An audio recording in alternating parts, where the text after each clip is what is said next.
Upcoming movies ஏதாச்சும் இருக்குதா? Happy Raj.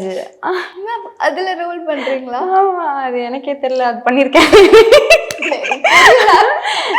Heroine ஃப்ரெண்டா பண்ணியிருக்கேன். கண்டிப்பா போய் பார்க்கணும் கைஸ். ஹாப்பி ராஜ் போய் பாருங்க. நல்ல ஒரு நானே பார்க்கல. ஆமா, பார்க்க போறேன் இன்னைக்கு. அதான் 7 o'clock 27th ரிலீஸ் ஆகுது. இது நீங்க அதுக்குள்ள டெலிகாஸ்ட் பண்ணீங்கன்னா இல்லைன்னா ரிலீஸ் ஆயிருக்கோங்க.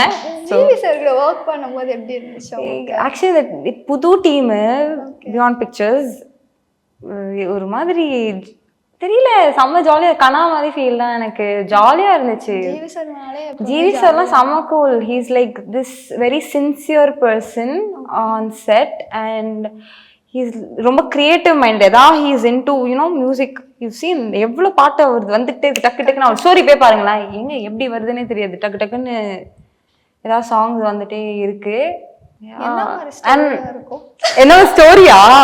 இட்ஸ் என்ன சொல்றது, இந்த லவ் டுடே ஃபீல் கொடுக்குற மாதிரி தான் ஒரு ஜென்சி லவ் ஃபிலிம்.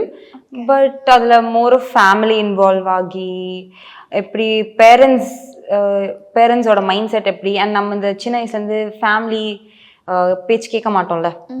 ஏன்னா பேரண்ட்ஸ் ஒரு ஏஜுக்கு மேலே நம்ம பேரண்ட்ஸ் பேச்சு கேட்க மாட்டோம். ஆர் டிசிஷன்ஸ் நம்மளோட இதுன்னு இருக்கும். அந்த மாதிரி stop I'm revealing this. So yes, நீங்கள் என்னவே பாருங்க கைஸ் ப்ளீஸ்.